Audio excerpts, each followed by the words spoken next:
जल्दी से एक बार नजर डाल लेते हैं क्योंकि हाल के ही 4 जून के नतीजे हैं, लेकिन एक बार आपके लिए भी फिर से सामने आ जाएगा। 19 में एनडीए को 64 सीटें मिली थी उत्तर प्रदेश में, 28 कम हो गई हैं, 36 सीटों पर सिमट गई हैं। 19 में इंडिया गठबंधन को 6 सीटें मिली थी, इस बार 37 सीटों का फायदा होते हुए 43 पर पहुंच गए हैं। तो इससे लोकसभा में किधर गिरावट है 28 सीटों की, उधर 37 का इजाफा है और इसी वजह से ये सब कुछ हो रहा है। अब हम आपको जल्दी से दिखा देते हैं, ये नंबर्स आपके सामने चलते रहेंगे। इस बीच सबसे पहले गौरव जी आपके पास आते हुए, अभी तो संडे को, रविवार को ही कार्य समिति की बैठक हुई थी ना। अब केशव प्रसाद मौर्य वहां पर समझा रहे हैं कि सरकार से बड़ी पार्टी थी, है और रहेगी। तो लोग ये पूछ रहे हैं कि वहां बताने की क्या जरूरत थी, ये तो बीजेपी के कार्यकर्ताओं को पहले से ही पता रहता है। अब वो दिल्ली पहुंच गए हैं, उस दिन भी नड्डा जी से मिले थे, आज फिर मिल रहे हैं। तो लोग कह रहे हैं कि क्या मामला है, कुछ पक रहा है यूपी में, आप बताइए।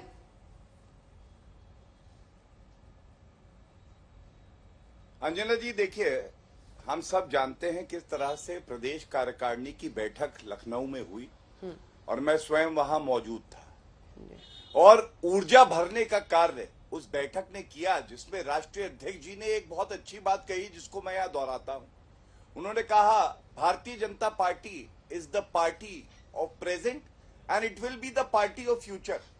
मतलब वर्तमान में भी भाजपा का ही समय है और भविष्य में भी भाजपा ही होगी।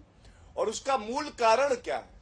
हम अपने काडर को, अपने संगठन को साथ लेके चलते हैं और उनको सम्मान देते हैं। तो अगर कोई व्यक्ति ये कहे कि संगठन से ही सरकार बनती है और संगठन का महत्व सबसे ज्यादा है, इसमें गलत क्या है? लेकिन दर्द किसे हो रहा है मैं आपको ये बताता हूं।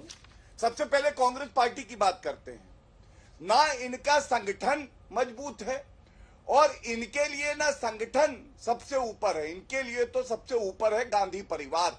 इसी तरह से समाजवादी पार्टी में संगठन का कोई महत्व थोड़ी ना है, सबसे ऊपर कौन है?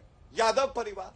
और देखिए, कांग्रेस पार्टी पिछले 34 वर्ष में हमने नहीं देखा कि वहां अध्यक्ष बदला हो, संगठन का कोई सम्मान नहीं है, बल्कि गले में एक पट्टा डाल दिया था। और मैं कुछ ऐसा नहीं कहूंगा कि चोट लगे किसी भी कर्मठ कार्यकर्ता को कांग्रेस के, लेकिन उनको ट्रैक करने के लिए। और सपा में हमने देखा क्या होता था, कार्यकर्ता कहता था मैं कभी अध्यक्ष बनूंगा इस पार्टी का, लेकिन आज तक यादव परिवार के बाहर का अध्यक्ष नहीं बना पाए। आप मुझे ये बताइए, अगर हम आत्मचिंतन करते हैं, अगर हम लोग समझते हैं कि कमी कहां रह गई और उसको सुधार करना चाहते हैं, तो इसमें सपा और कांग्रेस को क्या परेशानी है? दूसरी बड़ी बात आप देखिए, जो बात योगी आदित्यनाथ जी ने कही, कितनी सरलता से, स्पष्टता से कह दी कि अति आत्मविश्वास नहीं, हमें जो कार्य हमने किया है उसको जनता के बीच में लेके जाना है। ठीक है। और गजब की बात यह है अंजना जी, आपने कहा कि भाजपा कम हुई है। आप मुझे बताइए, 64 से हम लोग 36 पे हैं ना एनडीए, और ये लोग कहां थे? ये 5 पे थे, 5 पे, और 1 पे थी कांग्रेस पार्टी। मतलब अगर हम कम भी हुए हैं तो इनसे फिर भी बहुत ज्यादा शक्तिशाली हैं, गौरव जी, पट्टा है और मेहनत करके अपना उचित स्थान हम लोग पालेंगे पुनः उत्तर प्रदेश में। गौरव जी, एक काउंटर क्वेश्चन है, ठीक है, एक काउंटर क्वेश्चन है। देखिए, क्योंकि जो जो बातें आपने कही मैंने पहले ही रिपोर्ट में बता दी थी, उस पूरी सभा में कौन व्यक्ति था जो सरकार को पार्टी से बड़ा मानने लगा था? केशव प्रसाद मौर्य जी ऐसे ही किसी व्यक्ति को समझा रहे होंगे ना, कौन था जो सरकार को बड़ा मानने लगा है?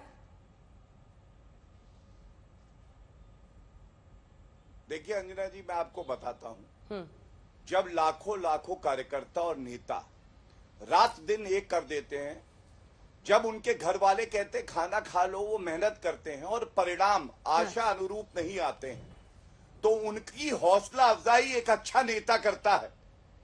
तो कोई बड़ा संदेश जब दिया जाता है तो विपक्षी उस पे लपक लेते हैं, लेकिन सच्चाई ये है, ये पुनः एक बार बताने के लिए हर कार्यकर्ता को कि भाजपा की असली नींव और रीढ़ की हड्डी कोई है तो आप हैं।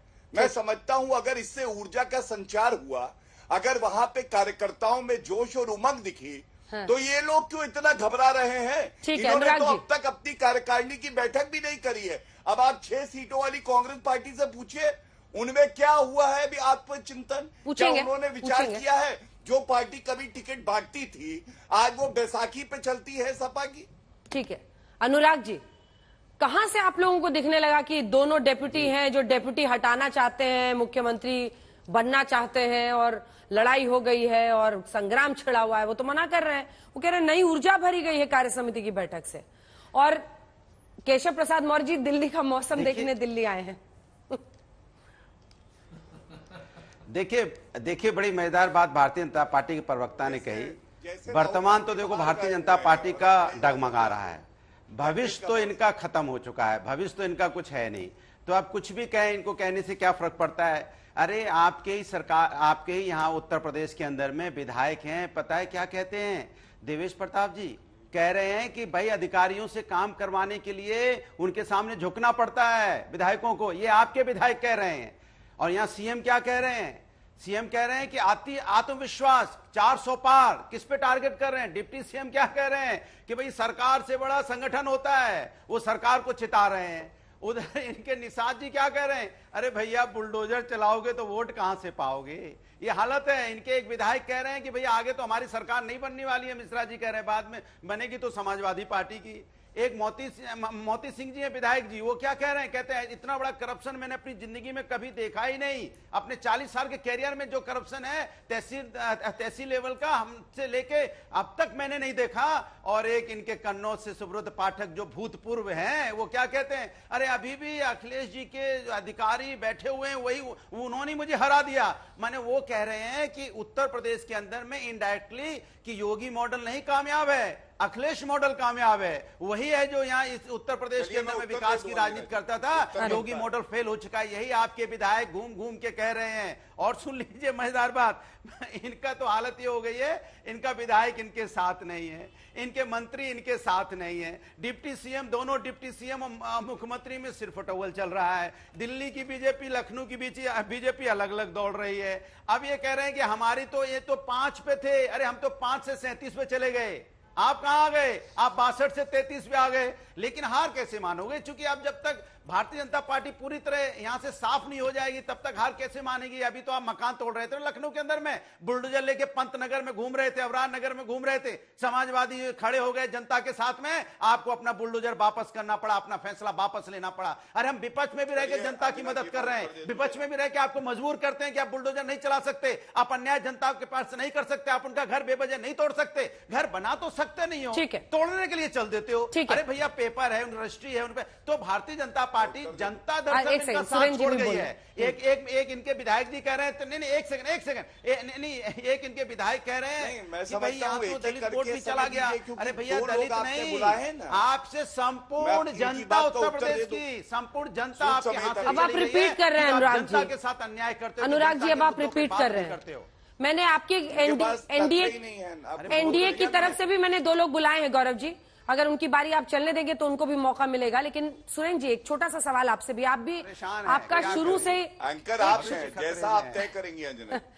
धन्यवाद। सुरेंद्र जी आप इतना मुस्कुरा रहे थे शुरू से, एक अलग अंदाज में मुस्कुरा रहे थे, मतलब आप भी बैठ के वहां से खूब हाथ सेक रहे हैं। अनुराग भदौरिया जी अपना जो बदतमीजी वाला मजाक है ना उसको आप बाहर रखिए शो से।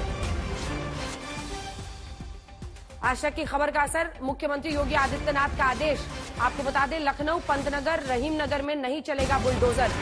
दरअसल आज तक ने दस्तक कार्यक्रम में इन तमाम कॉलोनीज में बुलडोजर वाली खबर को दिखाया था, लोगों की पीड़ा दिखाई थी, जिसके बाद आज तक की खबर के बाद 2000 परिवारों को राहत हुई है।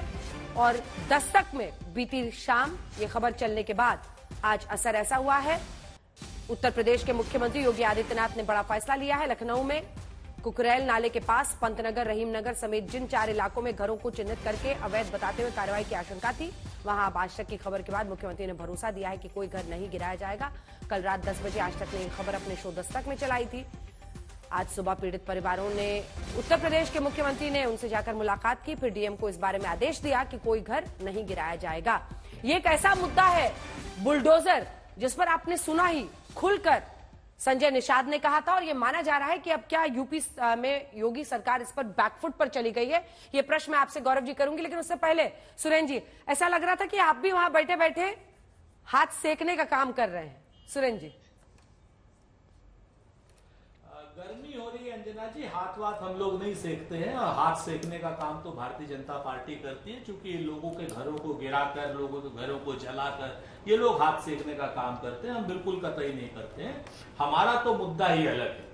हम तो एक सीधी बात कहते हैं कि भाई इनकी कार्य समिति की बैठक थी, हम 3 पिन पॉइंटेड प्रश्न पूछते हैं, क्योंकि हम भारतीय जनता पार्टी की तरीके से हमें थेथराई नहीं करनी।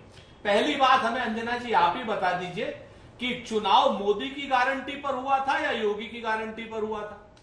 तो जब उत्तर प्रदेश में चुनाव मोदी की गारंटी पर हुआ था तो जीते भी मोदी, हारे भी मोदी।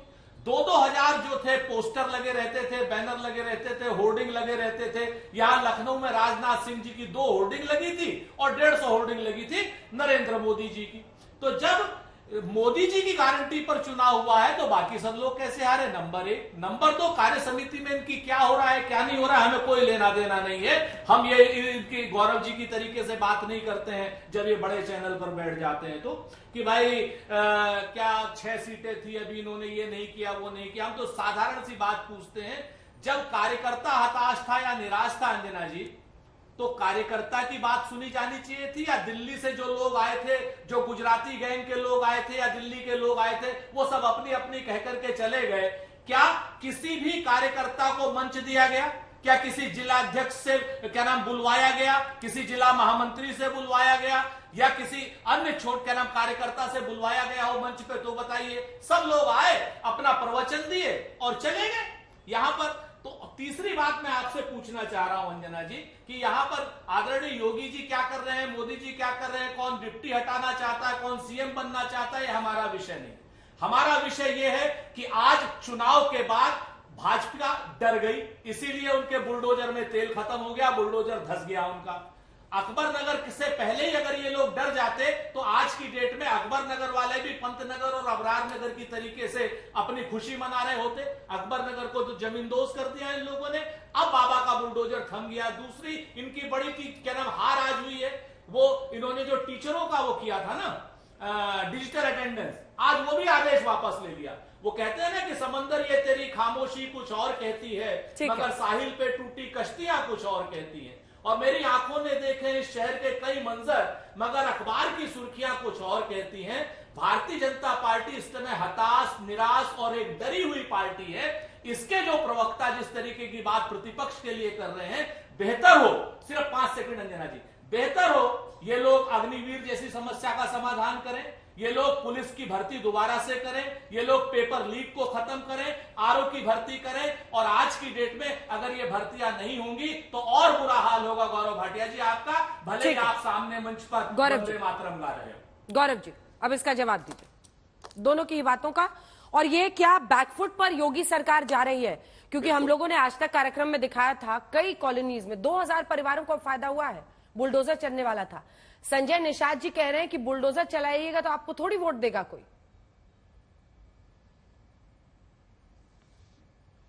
देखिए, सबसे पहले मैं बात करता हूं, सपा प्रवक्ता ने झगड़े और लड़ाई की बात करी और कहा मजेदार बात है। मैं भी आपको मजेदार बात बताता हूं। इनके परिवार में क्या झगड़े होते हैं, कितने मजेदार हैं, संगठन की तो बात छोड़ दीजिए। पहले मुलायम सिंह यादव जी वर्सेस अखिलेश यादव हुआ। अखिलेश यादव वो पुत्र बने औरंगजेब की तरह जिन्होंने पिताजी को कुर्सी से हटा दिया और वो सब सार्वजनिक हुआ, सारे चैनल पे चला। उसके बाद किस तरह से बीच में ना बोले, बीच में ना बोले। अभी तो मजेदार बात कर रहे थे, अब मैंने थोड़ी मजेदार बात याद दिलाई तो बुरा लगने लगा। शांत हो जाइए। उसके बाद आप याद करिए मुलायम सिंह यादव जी ने क्या कहा था। इधर उधर की बात कर रहे हैं आप, मैं आपको बताता हूं। उन्होंने कहा था अखिलेश का दिमाग खराब हो गया। इनकी अंदरूनी कलह थी। हम लोग तो कार्यकारिणी की बैठक करके आत्मचिंतन कर रहे हैं, तो दोनों का फर्क सामने आ रहा है। और इसीलिए मैं कहता हूं समाजवादी पार्टी को चाहिए कि वो याद करे किस तरह से गन्ना किसानों का बकाया था। योगी आदित्यनाथ जी ने आके दिया 35,000 करोड़ रुपए। मुजफ्फरनगर दंगे हुए आपके समय में, सफाई महोत्सव में नाच देख रहे थे। आप भूल गए कैसे कानून व्यवस्था ध्वस्त थी, अखिलेश यादव मस्त थे। और इतना कह के कांग्रेस पे आऊंगा। देखिए, कांग्रेस की हालत तो यह है, ना संगठन ना सरकार। गांधी परिवार के सामने है सब कार्यकर्ता बेकार। ये लोग किसी और की बात करते नहीं है। अभी इन्होंने गुजराती गैंग बोला। भैया गुजरात जो है वो भारत का ही हिस्सा है। इटालियन गैंग बोलेंगे तो आपको सांप लौट जाएगा। बोले इटालियन गैंग, अच्छा नहीं लगेगा आपको, इसलिए कम से कम मर्यादा बना के बात करिए। और अंजना जी क्या गलत है आप बताइए? मोदी जी की गारंटी कह रहे हैं, हाँ डंके की चोट पे कहते हैं। एक कीर्तिमान बनाया 62 साल बाद, तीसरी बार कोई प्रधानमंत्री बना है तो वो नरेंद्र मोदी जी हैं। अरे राहुल गांधी की तो एक्सपायर्ड वारंटी है, तो मोदी जी की गारंटी चली, राहुल गांधी की एक्सपायर्ड वारंटी नहीं चली। और राहुल गांधी, आप मुझे बताइए 100 नहीं आप छू पाए आंकड़ा, और आप कह रहे हैं कि बहुत अच्छा किया हमने। अरे आपको आत्मचिंतन करने की जरूरत है। उत्तर प्रदेश में आपका एक विधायक है, एक विधायक। सोचिए जब मुख्यमंत्री के चेहरे पे चुनाव होगा, जो कार्य हमने किया है, 35 साल बाद अंजना जी इतिहास रचा गया। उत्तर प्रदेश में दोबारा भाजपा की सरकार बनी, और इस बार जब तीसरी बार बनेगी तो ये लोग कहीं दिखाई नहीं देंगे। और एक बात कह के अंत करूंगा, देखिए कोई किसी को हटाता है नहीं हटाता है, ये सब बातें करते हैं, उचित नहीं लगता है। मैं अभी कहूं राहुल गांधी चाहते हैं प्रियंका वाड्रा गांधी को हटा दे क्योंकि उन्हीं से खतरा है, तो क्या जवाब देंगे? और बुलडोजर पे बात करके अंत करूंगा। देखिए एक संवेदनशील मुख्यमंत्री वो होता है जिसके सामने अगर कोई नए तथ्य आए, परिस्थिति आए, तो वो कानूनन जो सही हो, न्याय संगत हो, जनता की सोचे, ना कि अड़ा रहे जैसे अखिलेश यादव अड़े रहे थे और जनता ने गुरूर तोड़ दिया था कि अड़े मत रहो, अगर रहोगे अड़े तो हम दिखाएंगे तुम्हारी हैसियत क्या है।